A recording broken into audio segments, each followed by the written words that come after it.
It's got a little shadow, it looks a little bit more real and realistic, and there's your barrel. Hey guys, from Donkey Kong to Kingdom Hearts to Kingsman 2, wooden barrels have managed to find their way into the background scenery of a ton of video games and movies.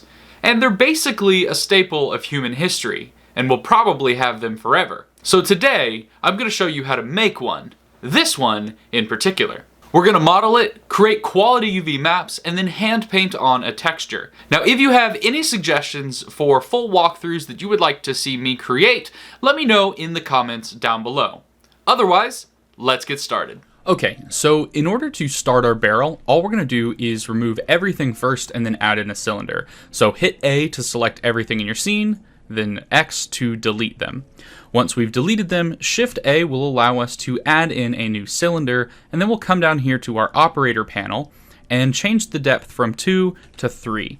Now doing this will allow you to get a much better barrel shape overall rather than keeping it at that 2, just because barrels should be a little bit more elongated than they are wide, whereas before the depth was 2 meters and the radius was 1 meter, so it was basically 2 meters tall and 2 meters fat, and that doesn't quite work for a barrel. So now that we've set up our depth, we're actually ready to make it into a barrel, and we will jump over to our modeling workspace. Now we could simply tab into edit mode, but since we still have the timeline in here, this is really more for placing your objects in the scene, so we'll just jump over to the modeling workspace up here at the top. From here, we're going to add in our cuts and then actually shape our barrel. Now we can do this one of two ways, but we're going to use the loop cut tool for both of them. So with the loop cut tool, we have the option to add in constant loop cuts here.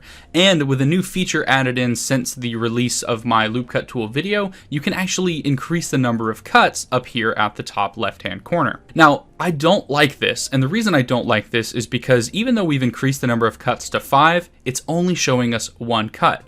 And so though we can still click, it'll add 5 cuts, and we can drag that or leave that in place, you have to remember that you've set the number of cuts to 5, so if we wanted just to add in an extra loop cut up here, we could click in here, but then, oh shoot, we've created 5 cuts. So I'm not a huge fan of doing it this way. Instead, let's select the select tool again by hitting W or just going up to the tool over there on the side, and then we'll undo that, Control R, and then we'll scroll up until we have 5 cuts. Now, I really prefer this because it allows you to physically set the number of cuts you do, but either way is fine, so whatever works best for you.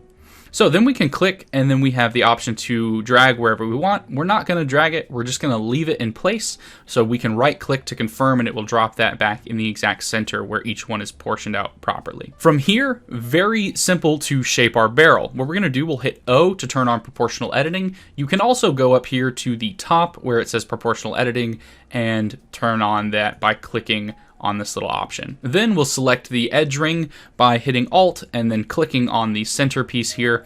Once we've got that down, it's time to scale out our barrel. So we can hit S to scale, scroll back on our scroll wheel a little bit, and then shape our barrel to the shape that we think would probably be okay. And actually, I'm thinking it's right about there. So that's a resize. If you're following along, proportional size of like 1.772, or the scale should now be 1.189 for X, Y, and Z in that area. We can tab back into object mode though and check out the shape of our barrel, and overall I'm happy with it. I'm actually pretty okay with this, but I don't like the flatness of the faces, so we'll just right click and hit shade smooth. Now we have a problem, and that problem is that we shaded it smooth, but you see how it's doing this weird little shading on the model? We don't want to deal with that. So we can come over here to the Properties panel and click on the Object Data Properties tab. It's the green upside down triangle, if you're looking. From there, we just click on the drop down that says Normals and check the box for Auto Smooth. Now, Auto Smooth makes it so that the normals are much smoother, but it's going to cap that smoothing at 30 degrees, whereas before it was trying to smooth this face with this face, and it's like that's almost a 90 or maybe even a greater angle than 90 degrees. Maybe that's 100 degrees, I don't quite know. But because it's trying to smooth these two faces, we're getting this weird lighting and smoothing effect. So by turning on auto smoothing, we get a nice hard edge up here at the top, and it smooths out the side of our barrel like we want. Okay, so now that that's done, we can go ahead and add in our barrel rings, and I'm just gonna add two, one at the top and one at the bottom. So we'll go back to our loop cut tool, Control R is that hotkey, or you can use the tool over on the side, and I'm just gonna add in two cuts here. Now, that's good. I can leave it in place. It's fine. Number of cuts, smoothness, everything is fine there. All right, so now that we've made our cut, we can simply scale this up on the Z-axis here. Now it's going to do a little bit of keeping it not aligned, but we're not going to scale it too far. In fact, I think we're only scaling on the Z maybe let's do an even number of 0.25 here. And so then we can do the same thing with the loop cut down here at the bottom, add in a second cut, and then scale to 1.25 on the Z-axis. So to constrain it to an axis, just hit the letter of the axis that you want. So for the Z-axis, you just hit the Z key. And then left click to confirm, or right click if that's what you set up. Now that we've got this additional ring here though, we want to separate this out. So what we're going to do is we're going to switch to face select mode by hitting the 3 key on our keyboard, and then alt select this face ring, and this face ring should already be selected since we had all of those vertices selected. Now all we have to do is hit Shift D to duplicate, right click to keep it in place, and then scale it out just a little bit. Now that we've scaled it out just a little bit, we need to make this connect into our barrel. And we could do this one of two ways. We could just extrude along the inside, leave that in place, and then scale towards the center, which will actually give us the effect. But if we look inside our barrel, we can see that we have faces here on the inside of our model that will never be seen. So it's not really a good idea to keep those faces there. And since we can do this in a different way, I'm actually going to just delete those vertices overall, and that will undo our work. Now that we've done that, we're going to go ahead and select the face rings that we duplicated and pulled out of our model. So we'll shift select both of them and then come back over to the properties panel on the object data properties tab and make a vertex group. Now a vertex group is basically just a group of vertices that you can name and identify. So we'll call this iron bars, and then we'll hit the assign button. Now when we hit the assign button, we can then select these vertices that are in this vertex group anytime we want. So we can deselect, and then we could simply select that vertex group again, and we would get these iron bar wrappings. Now the reason we do that is because what I'm about to use is the solidify modifier, which adds a new thickness to all of the model. But I don't want to add a thickness to the inside of our barrel. You're never going to open it. This isn't going to be used for any type of game or animation where you're going to see inside the barrel. So we don't want to apply the thickness to the inside. We only want to apply it to these iron bars. And so we can lock it to a vertex group and select one from the dropdown. So now the solidify modifier is only being applied to the iron bars. From here, all we have to do is increase the thickness in the negative direction. And then what that will do is it will add those faces on the inside. And to remove those faces on the solidify modifier, check the only rim option. Now, selecting the only rim option is making us do something very strange here. It's basically making our rim appear, and then the faces are actually being generated inside the model. So what we need to do is actually flip the normals for the rim itself. So we can check this flip normals option, and then when we zoom into our barrel, we can see that we've got the ring on the outside, the faces are being generated on the outside, and then on the inside, these faces are not present. So we just see the back of the barrel. So if you end up in a situation like that where you have to decrease a thickness, but you're like, oh, I want that, just click the flip normals option and everything will work out. From here, we'll go back to object mode, hit apply, and now we have our model completely mapped out.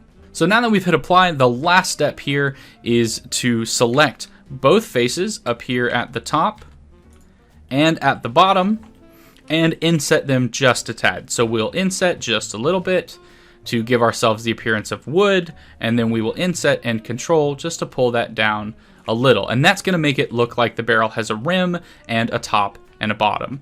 So at this point, our barrel is completely modeled, and all we have to do now is unwrap it and texture it. Before we get into the UV mapping and texturing of our barrel, let me take a moment to talk about today's video sponsor, Webull. Now, most of us want to retire with enough money so that we don't have to work if we don't want to. And the fastest way to do that is to invest for our future.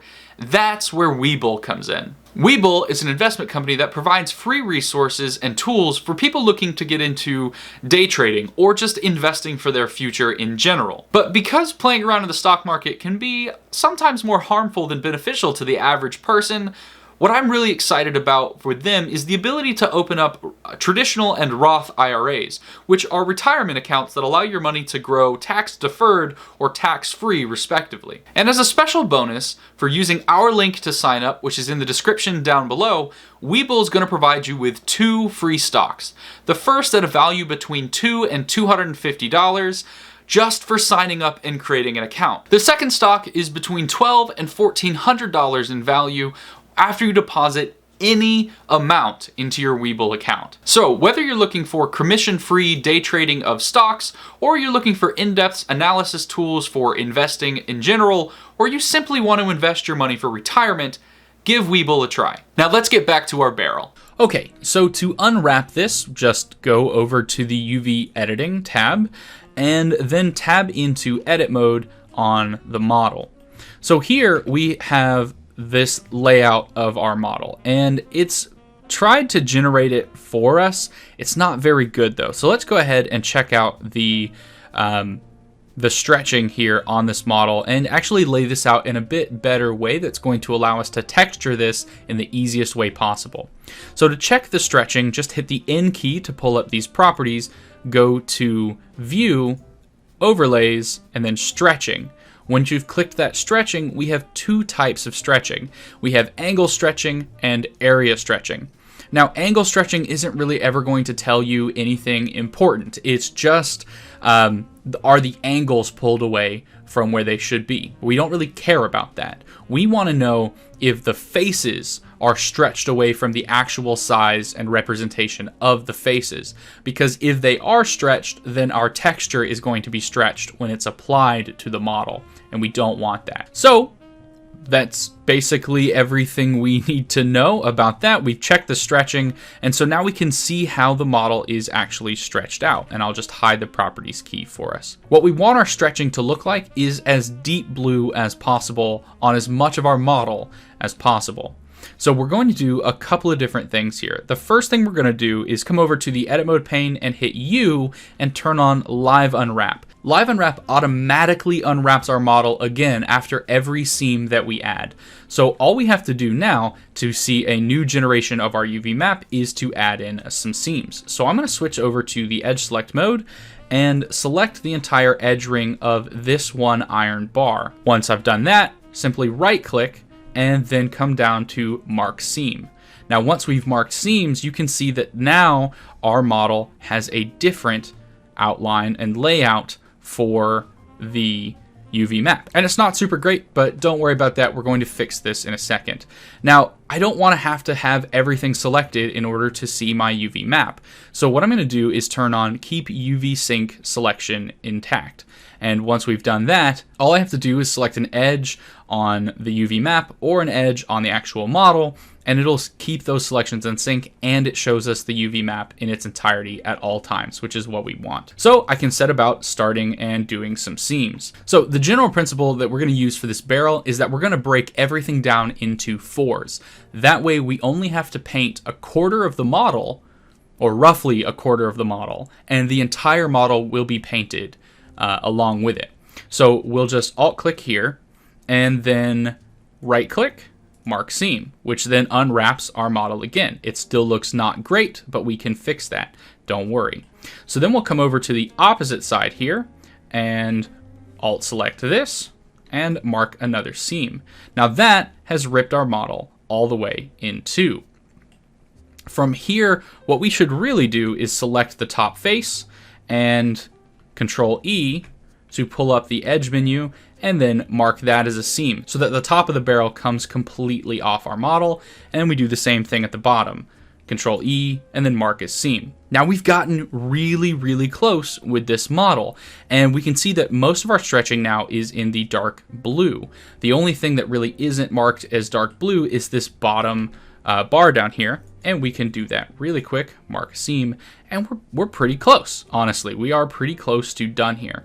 But remember, we don't want to paint all of this. We just want to paint a quarter of it, because texturing can be really fun, but a lot of people who, at least that I have worked with, find texturing to be really tedious and difficult, especially when you're hand painting your textures, which is what I'll be doing in this video.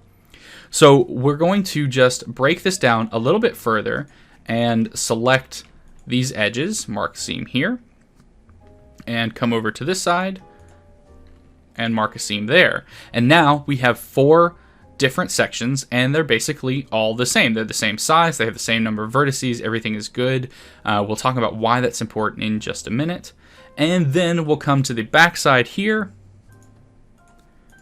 mark that as a seam, mark that one as a seam, and that's probably okay, but it's not quite perfect. We still have to paint on more than a quarter of the model. So we'll cut these things in half again, and then go to the other side. Okay, so now our mesh is as de-stretched as probably physically possible. So now all we have to do is line up these islands and put them on top of each other so that we can not only get as much texture on the space as possible, but do as little painting as possible. Which, you know, may or may not be something you want to do. If you're okay with repeating textures on things, then fine. If you're not, then you probably don't want to unwrap your model that far. You could have stopped at cutting everything in half, and that would have probably been good enough for you. So that's how I've unwrapped it. Everything is good to go now. So let's just make this a little bit smaller and focus mainly on this UV map. To start, we'll just move everything off the 0 to 1 space. This right here is our 0 to 1 space, and this is the only area that we can put texture on if you're not super familiar with texturing in Blender. So the only texture that we can apply will be in this area. So let's go ahead and turn off the UV sync selection button, and then grab this island UV select mode right up here. And what this is going to let us do is grab entire sections of linked mesh at a time, and we can put them where we want them.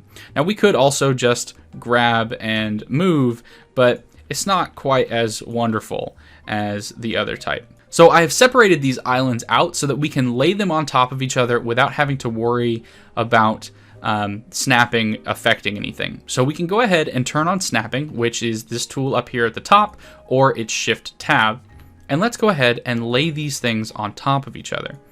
From here, we could select both of them, turn off snapping, and move the object onto the map. Now we can do that. We're not going to do that just yet though. We'll just leave it stacked on top of each other. So the big thing that we want to know is, are all of these sections unwrapped in the same direction? So if we were to select, say, this one particular face right here, or let's grab the face. If we were to grab this face right here, would this be the face that's basically the same face over here and right here and right here? Or would they be some on the top and some on the bottom? So let me show you what I mean. So to see this, we'll go ahead and turn back on the UV sync selection and then grab faces. So when we select, let's say, this middle face right here, when we select that, we can see it's right here.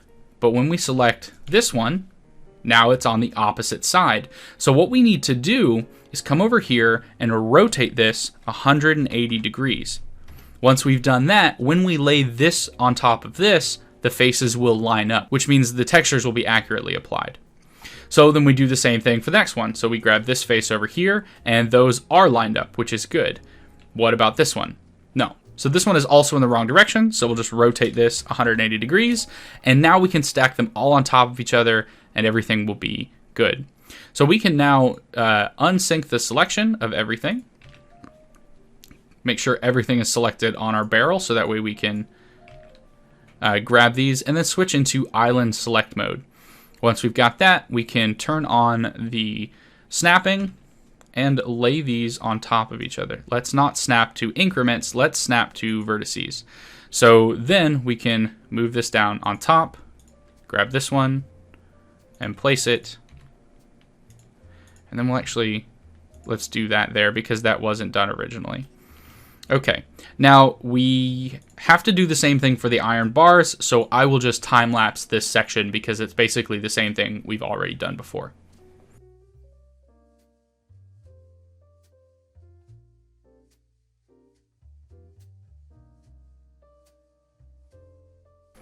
Okay, so now that all of those sections are laid on top of each other and they're combined and the texture will be repeated, what we're going to do is actually scale everything up so that we can fill the 0 to 1 space as much as possible. And then we'll start by placing the largest UV island into the 0 to 1 space.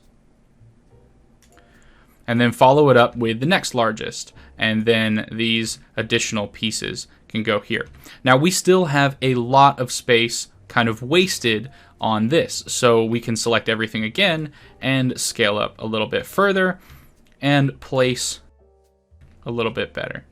All right, and we could probably go further and try to take up more 0 to 1 space, but I honestly think that this is good enough for the texture level of detail that we're looking for.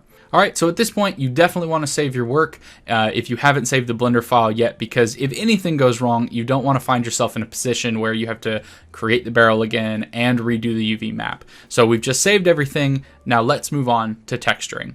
Okay, so everything I've been doing up to this point has been with a mouse, and that's fine for modeling and occasionally sculpting, but I wouldn't recommend it. But now we're going to switch over to the pen and tablet that we've got. And if you don't have a pen and tablet, check out the description below for my recommended tablet for beginners. It's about $80, but it's one of the cheapest ones out there, and it's what I started on, and it's a pretty good quality tablet to get you started.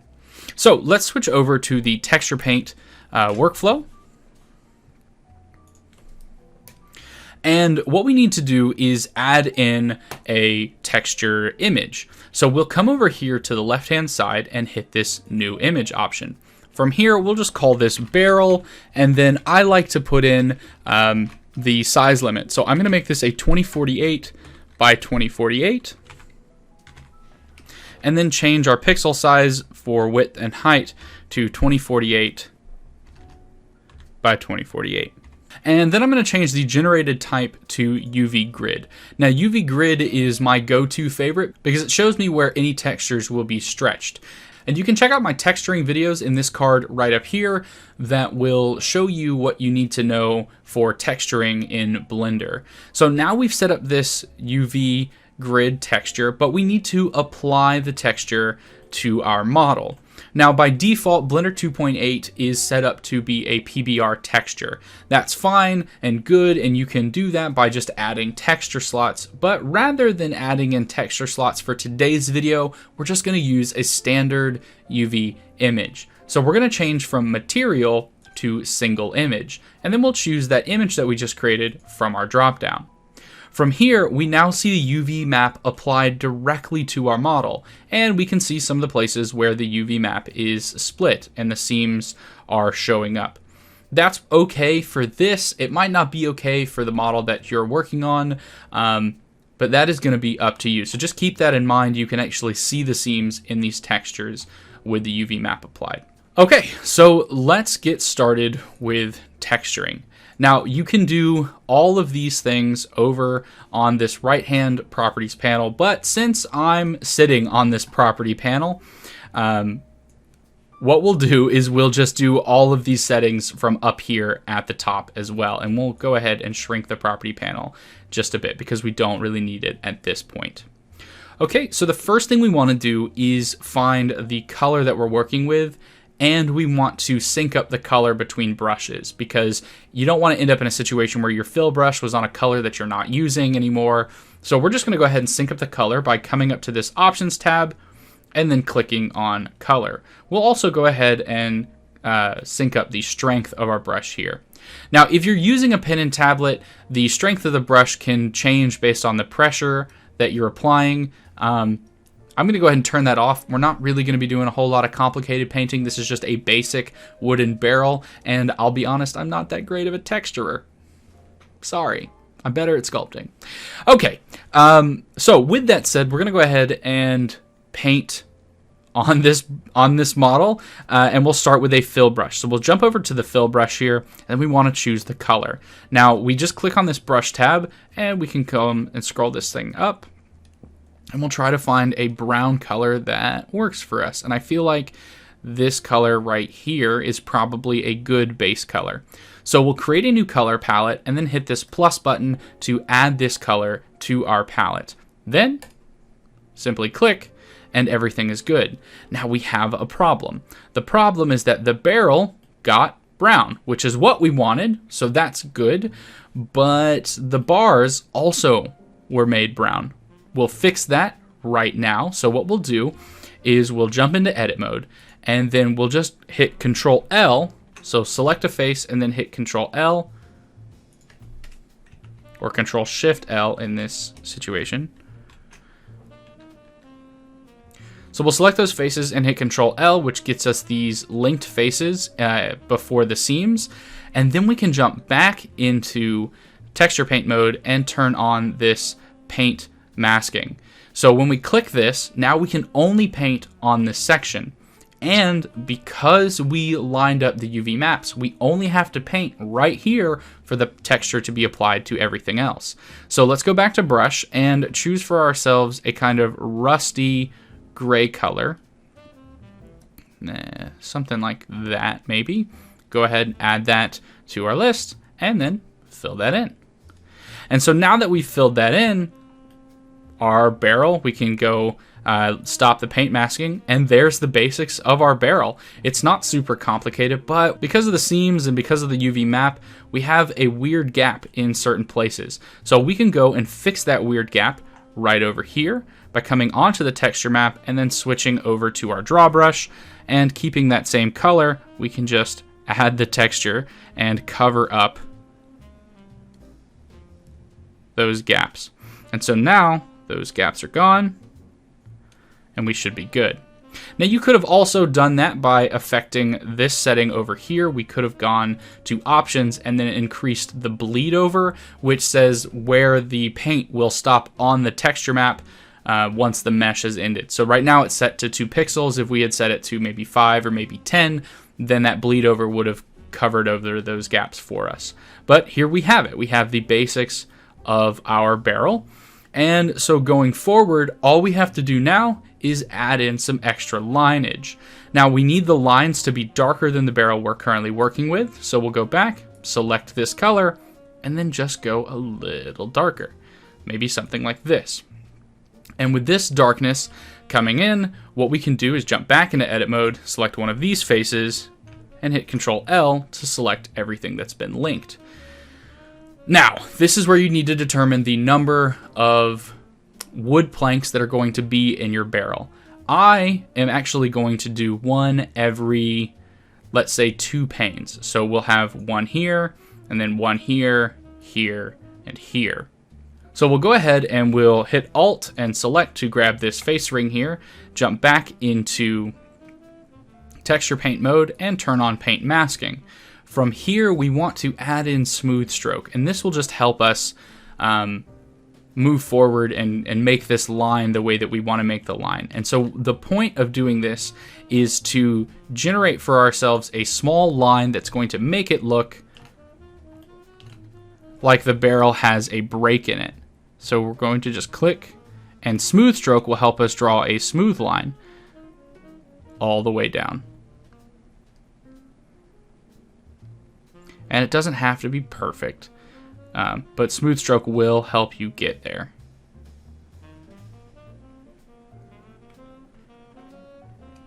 Okay, so that's what that looks like. If we go to object mode and change this to be textured.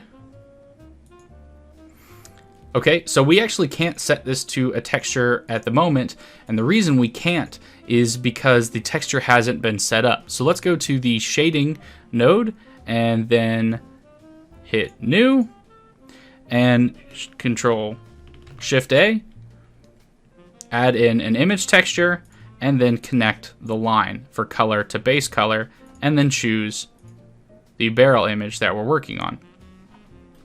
Okay, so now we can actually see, if we go back to texture paint and then go back to object mode, we can see that this is what our barrel looks like with the texture applied to it. And because we added the UV map in a particular way, we've got 4 wood planes going through the barrel. For the rest of this, we just repeat this process again and again until we're done. So I'm going to go ahead and time lapse this.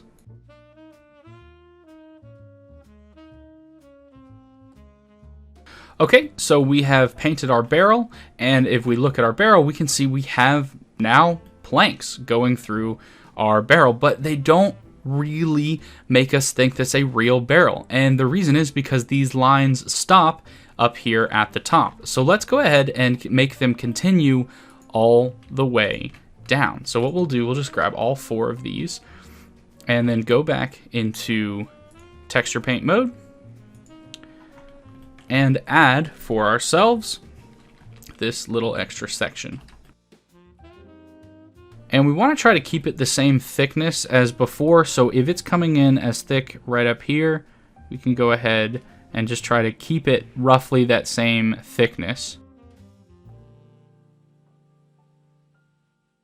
And I'm painting the outside down at an angle, so it looks like the board is actually coming in from the back. And we'll continue this on to this back piece here to complete the illusion that it's real wood. Okay, so if we then check this by going into object mode, now our barrel looks a little bit more believable because now the wood continues all the way up to the top and then down on the inside. We have to do the same thing with the bottom, so I will time lapse this as well.